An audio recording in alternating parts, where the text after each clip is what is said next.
As you start down this path to a career in hospitality, I want you to look at this list of skills and I want you to really think about it, have a little bit of self-actualization, and really think about whether or not you have these skills, whether or not these are qualities that you think define you. And if the answer is no, maybe start thinking about it. Start thinking about, what would I need to do differently to have this quality define me? These are the characteristics that are going to help you move far in this industry. And they're just some of the things that are required when you're working the kind of jobs that you'll be working within hospitality and tourism. Something like being prepared to work long hours. There might be weeks where you have shorter hours, but there will certainly be weeks where you have very long hours. If you want to work in events, that's especially true. You're going to have event weekends or weeks where you feel like you barely ever get home, you barely ever see your family. But there are also going to be weeks where things are a little bit slower, you're more in the planning cycle, and maybe you spend a little more time with your family. So it's not going to be a consistent schedule. So being able to say, yes, I'm dedicated to the job I do. I'm passionate about what I do. I'm really excited by it. I'm ambitious. I have a will to succeed and a positive attitude.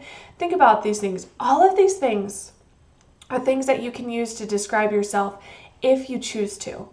So think about hardworking and honesty. Yes, those are things that you can change about yourself if you feel that those don't currently describe you. So I really encourage you to take a moment now, even maybe pause this video, take each individual characteristic here, and I want you to really think about yourself and where you are and what you might need to do differently or change in order to have this specific characteristic define you. You really need all of these things. So just keep that in mind moving forward. Now, what does it take to succeed kind of from an action level rather than from the characteristic level? First of all, the willingness to serve, to go above and beyond, comes with being able to say yes. I'm not necessarily saying jump into everything, never say no, know some boundaries, things like that, but be willing to take chances and risks on things that you maybe never considered before. I so often see someone say, oh, well, I'm not really sure that's what I want to do. Opportunity's gone. You never know where that opportunity could have led. Be willing to say yes, and then maybe as you're doing the job or the task, you can say, this really wasn't for me, but now I know that. Now I can say I've had that experience. Now I can help mold the vision for my future better. So be willing to say yes. If you're a very hesitant person, if you're hesitant to take opportunities, if you aren't, someone says, hey, could you do this for me? Yes, let me get on that. Let me help you out. I have this going on. I'm going to do that. It's going to be very difficult for you to move up in this industry if you don't have the kind of attitude that leads you to say yes to trying new things, and yes to helping out, and yes to being part of the team. Okay, that's part of that perseverance. That's part of really succeeding and growing so quickly. I became a server, and within a month had done head wait, trainer, and bartender, because I was always willing to say yes. And that meant the little things too. So we're out on the floor and I have my 3 tables and I'm running and I feel like I can't take on any more. And they say, hey, can you pick up this 4th table for me? Yes. Hey, I need someone to take this out to table 72. I got it. Oh, someone left a tray on the floor, even though it's not mine. Let me take it out. I don't even need someone to ask me. I'm going to take it out and go in because I know it's something that needs to happen. Say yes.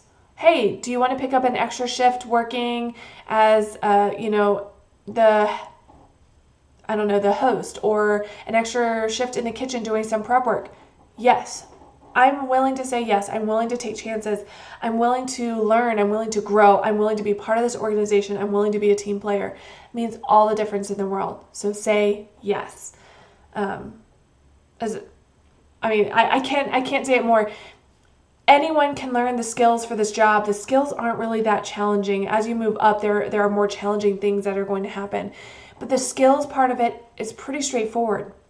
What's going to make you stand out, what's going to make you move up quickly, what's going to give you opportunities is this kind of attitude. So I cannot encourage it enough. Say yes. So some other things, you should be getting a job right now, whether that's part-time, full-time, whatever you can take into your schedule. You need to be working. You need to be working in the industry. Don't just get some random job. Get a job in the industry. Restaurants, hotels, cafes, CVBs, maybe it's a volunteer position, events, banquets, catering, all of it. Find an entry-level job.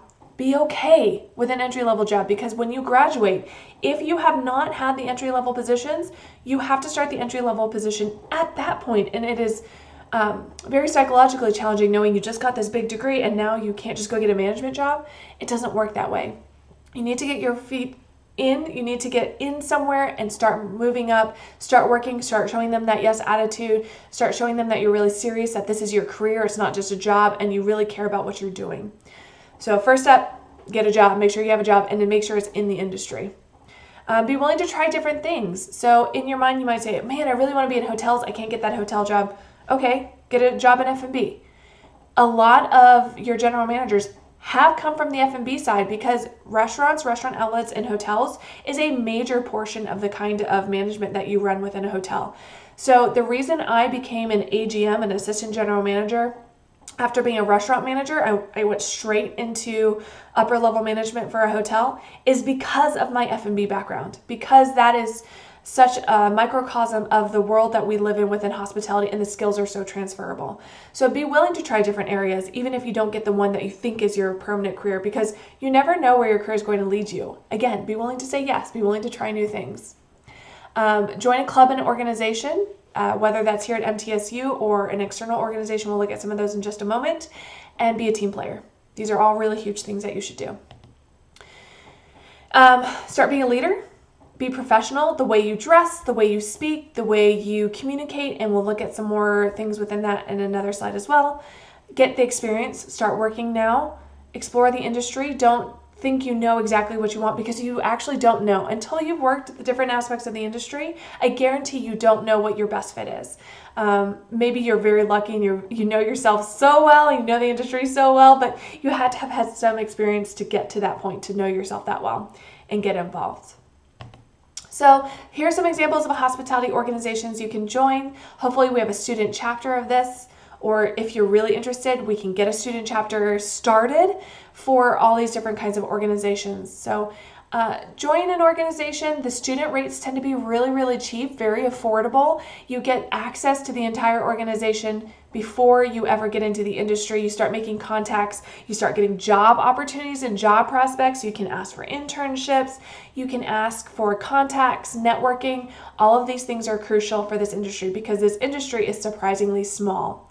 And what I mean by that is that you're going to run into the same people multiple times, and you're going to see the names multiple times. So make sure that you are reaching out, joining organizations, being a part of something, understanding other people and who could help you and how you could help them.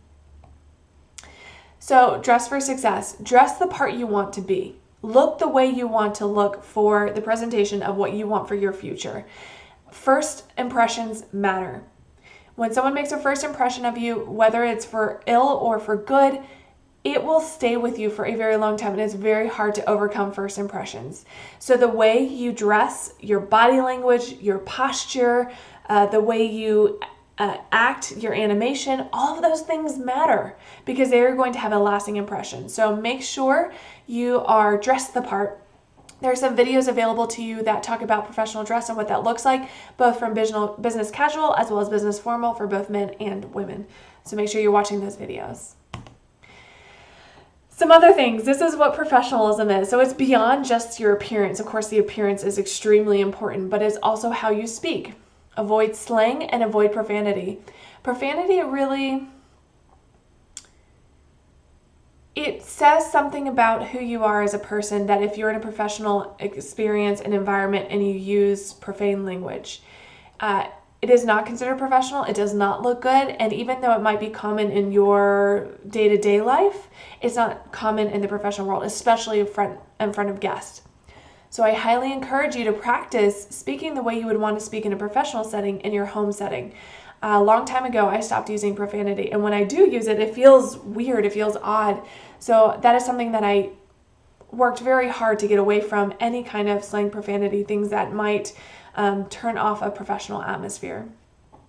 There's unspoken cues to body language. So back straight, head high, make eye contact, smile. Don't close off your body. So the research actually shows that when you close off your body, you hold your neck, you cross your arms, that is actually a sign that you're uncomfortable, and people react to it. A lot of times the body language shows that whoever's in a position of power, the other person will mimic that body language. So be the person in power. Have a stance that is strong, empowered, understanding yourself, confident, the characteristics you really want to show. You're happy to be there, you're excited, facing forward, moving forward. That's a sign of interest in another person. Laid back and slouch shows you don't really care. So the way your body looks is important. Also be familiar with cultural differences between two different groups. Make sure that you understand what body language might be offensive. So it's very common in Asian countries that when you hand someone something, you're going to use two hands as opposed to one. Just little things like that, just knowing who your audience is, who you're talking to most often. Eye contact is huge. Make sure you're making eye contact when you're speaking to someone. Don't be on your phone. Don't be doing other things. Don't be like looking around. I mean, it's a sign almost of disrespect when you're not making eye contact because you're not showing that the person has the full devotion of your time. So that's extremely true whether you're talking about being a front-facing in front of a guest, you're talking to a coworker, you're going in for an interview. Those are all true things. Have a firm handshake. Please don't do the lip noodle. A lot of girls and women do that. It's very uncomfortable. Also, with your handshake, if you have sweaty hands or clammy or you're unsure, make sure you're washing your hands often if you're going to be handshaking, so that people, again, it's a sign of confidence. It's a sign of first impressions. It's their first physical contact with you, and it says a lot about you and the personality with that person. Smile. I know smiling gets a lot of bad flack of, why make me smile? Like that's, a lot of times it's genderized, all that kind of thing. No, I'm saying everyone should smile, male, female, whatever. It's a way of releasing tension and showing intentionality. So I am showing you my intention for kindness and hospitality through smiling rather than frowning or showing an aggressive facial expression. Smiling also changes your demeanor, changes your mood. It's a way of subconsciously making you feel better in the situation, even if you don't actually agree. When you answer the phone, you should always be smiling because that comes across on the phone. So smiling is actually very important. Proper personal space. If you can smell their breath, you're too close. Please make sure you have your proper personal space. 6 feet is great. Email communication is just as important as your physical body communication because we use it so much more commonly and it can be often taken out of context. Make sure you're using formal communication, a formal title, a formal body, and a formal conclusion with your name.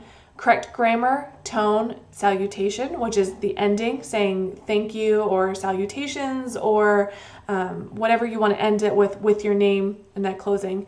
Don't use texting lingo or other short-term things like that.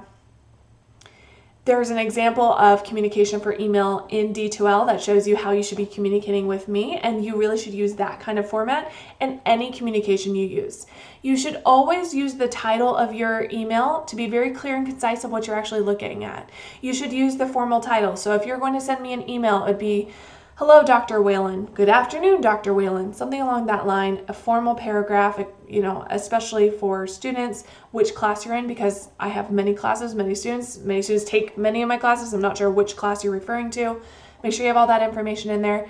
Sincerely, your full name, and I do recommend having a signature line that kind of explains who you are and what your position is. So that's very important too. So as you move forward and you're thinking about those career options, know that the sky's the limit, that anything that falls into this service category is available to you. So I hope this introductory video series, the module 1, has been interesting and you're excited about joining this industry and excited about learning more of the opportunities that will be available for you as you start your careers.